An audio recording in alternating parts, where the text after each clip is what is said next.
Welcome back mga kaaldab. Ito na naman po ang inyong lingkod, si Mr. Destiny. At magbibigay po tayo ng pinakamainit na update po ngayon sa social media. Gaya nga po ng pinanonood lagi natin mga kaaldab, kapag ka si Mengay nasa EAT, wala pa rin pong update para po sa mga armain at mga main fanatics. Nakakatuwa lang po dahil patuloy po na nagdadagsaan ng mga posts sa Instagram, sa Twitter, sa Facebook na kung saan masasayang araw nga po nila Mengay at ni Alden Richards, na kung saan nga pong sinasabi naman po talagang maalaga si Alden Richards at si Main Mendoza. Di po ba? Common sense na lang po sa mga nagsasabi ng fake news, etc. etc.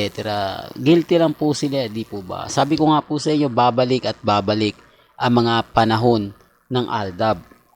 Simula't simula pa lang po yan, mga kaaldab, na kahit anong sabihin po nila, na kahit anong komento po nila, pag dumating yung time mga kaaldab, talagang mapapaisip po kayo, di po ba? Relax lang. Sabi ko nga po dito sa channel ni Mr. Destiny, lahat naman po ng mga update at mga kaganapan, kung ano po yung latest, kung ano po yung trending, doon lang po tayo, di po ba? Wag po kayong maniniwala basta-basta sa mga sinasabi at pahayag po ng iba. Maging, ibig kong sabihin, kampante lang po kayo. Remind ko lang po, walang magandang naganap nga po kanina sa EAT at sa mga naging komento po sa ng live. Para lang klaro, para lang po malinaw mga kaaldab. Umaayon pa rin po sa atin ang panahon. Umaayon pa rin po kay Alden Richards ang pagiging trending. Kaya nga po sabi ko sa inyo, si Mengay, lalakas yan, babalik yan. Pero ang pinaka mas matindi ang Aldab Nation, di po ba? Sabi ko nga po sa inyo, never po tayong sumusuko at never naman po tayo nagpapatalo, di po ba? Sabi ko nga, kung ano lang yung latest, kung ano lang po yung trending, dun lang po tayo. Ang dami po kasing bali-balita na hindi nga po maganda at hindi kaaya-aya. At sinasabi nga po nila na ginagamit lang daw po natin si Alden para kay Main. Ako sa totoo lang po mga kaaldab, may mga update, may mga ganap. Depende na lang yan sa mga taong magre-react. Depende na lang yan sa mga taong magsasabi ng fake news, di po ba? Sa mga nagsasabi ng ganito ganyan, relax lang po kayo. Di po ba, kalmado lang kayo at kampante. Ako, masaya po ako sa mga bali-balita. Masaya po tayo sa mga nangyayari at nagaganap. Dahil wala naman pong update na ikagagalit ng Aldab, ikagagalit ng mga kumbaga nagmamahal po kila Mengay. Kasi sa totoo lang po, wala naman pong issue sa ngayon. Ha? Sa ngayon, mga kaaldab, ang issue kay Alden Richards. Sabi ko nga po sa inyo, si Alden po talaga yung tipo na napakaraming komento, napakaraming kumbaga update, di po ba? At i-remind ko lang po, ito po yung mga komento mga kaaldab since 2015. Di po ba? Kaya hindi po ito sinasabing inedit lang to, binago lang. Yung mga panahon na to mga kaaldab, hindi pa po uso ang mga edited, mga cellphone na high-tech. Para lang klaro, kasi baka sabihin nila, puro edited lang yan. Wala po. Noong mga panahon ng Aldab, gaya po nito na nakikita ninyo, lahat po yan totoo. Lahat po yan nangyarit na ganap. Di po ba? Wala pong binago dyan. Wala pong ni isa. Di po ba? Sinasabi ko lang po para po sa kaalaman ng lahat. Di po ba?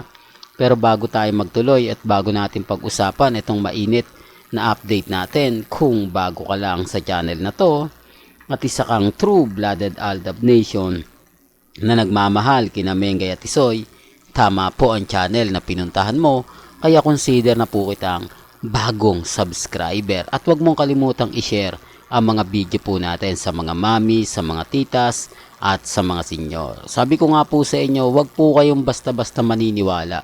Wag po kayo basta-basta magpapahayag sa mga sinasabi, di po ba, at komento ng mga netizen. Ako, masaya po ako kapag ang pinag-uusapan Aldab. Masaya po ako kapag ang pinag-uusapan sila Mengay at si Alden. Di po ba? Yung iba po kasi ano lang yung gumagawa lang po ng issue, sasabihin nila keso ganito si Mengay, keso ganito si Alden. Wag po kayong maniniwala. Di po ba? Kasi alam naman po natin yung sitwasyon eh. Alam naman po natin na kapag si Mengay at si Alden ang pinaka-topic, talagang nagtitrending at talagang nagbabiral. Di po ba? Umaayon naman po talaga sa amin ang panahon. Umaayon po talaga sa atin ang sitwasyon. Di po ba? Kakampi po natin ang tamang panahon. Kaya wag po kayong matatakot. Di po ba? Although sabihin natin, panalo sila sa laban na social media. Hindi naman po ako nakikipag daigan eh. Kasi alam ko, lahat po ng sabihin ko rito, lahat po ng gawin natin, bitter lang po talaga tayo. Ang totoo mga kaaldab, yung tipong, alam nyo na mga kaaldab, na hindi na natin pa kailangan ipaglaban, hindi na natin pa kailangan na pagtuon ng pansin yan. Di po ba? Wala naman po talagang Armin. Wala naman pong update si Mengay at si Congressman. Sinasabi ko lang po yung totoo. Di po ba? Kung yung pag-aalaga nga po ni Alden, nakikita po. At yung pagmamahal naman ni Maine, ganap na ganap. Saan ka naman kasi makakita, di po ba? Ni never pong sinundo. For the record lang po Alam ko maraming masasaktan, maraming magsasabi na bitter ako. Totoo lang po. Never pong sinundo ni Maine, ni Congressman Arjo si Mengay sa APT, sa taping ng Daddy's Girls, sa taping ng Main Goals, at dito nga po sa pinakahuli, ang EAT Studio. Nakita nyo po ba ang kulay ng sasakyan? Nakita nyo po ba na bumaba ng sasakyan? Para lang klaro, para lang po sa kaalaman ng lahat. Di po ba? Kaya nga po nakakatawa nga po dito si Mama Ten, di po ba? Kumbaga, sa EAT, di po ba? Sino nagsundo sa kanya? Hinatid pa siya ni Alden Richards. Di po ba? Talagang pinakwento pa talaga ni Bossing, Henyo Master, Tito Sen at Joey De Leon na sino nag-atid sa'yo, Mama Ten? Di po ba? Sinabi niya si Alden Richards. Totoo to baka na naman may mag-react na naman dito. Baka sabihin na naman, issue na naman yan, Mr. Destiny. Puro ka fake news, puro ka paasa. Wala namang katotohanan sinasabi mo, di po ba? Alam nyo naman po, pagdating sa channel ni Mr. Destiny, never po tayo nagpapahuli, never po tayo nagpapa-apekto. Ang sa akin lang, kung ano lang po yung latest, kung ano lang po yung trending, doon lang po tayo. Huwag po kayong maniniwala sa mga sinasabi at pahayag po ng mga ilang netizen, di po ba? Kaya relax lang po kayo. Sabi ko nga po sa inyo, darating din po yung point, tayo naman po yung panalo.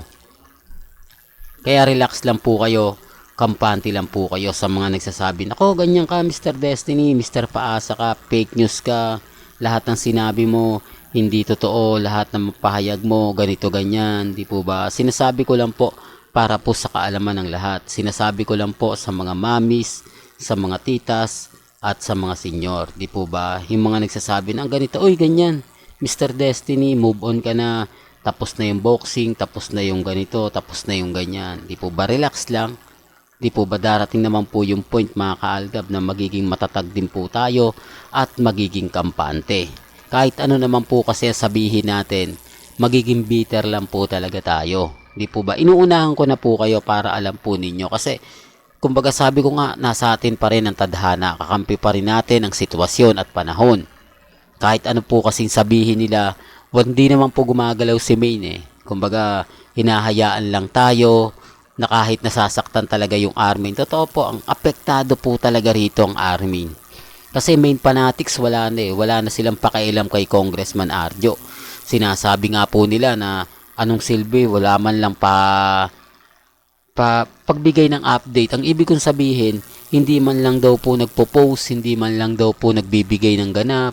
Kumbaga parang wala talaga Di po ba? Parang hinahayaan lang ni Congressman Arjo daw ang Aldab na kumbaga mamayagpag, hindi niya inaawat. Ganon din si Ibiang, magaling lang daw si Ibiang kapag may promotion, magaling lang daw si Ibiang kapag magpo-promote, pero yung ipaglalaban daw po si Congressman Arjo, wala daw Di po ba? Sinasabi ko lang po ito para po sa kaalaman ng lahat lalo na nga po sa mga taong dumadaan dito po sa channel natin. Well, hanggang dito na lang po yung updates natin. Kaya kung gusto nyo pa po ng pinaka-latest at sariwang update, abay tumutok lang po kayo dito sa channel ni Mr. Destiny para updated po kayo sa mga latest at sa mga bagong video po na ilalabas po natin maya maya lang. Hanggang sa muli, salamat po sa panonood at pakikinig.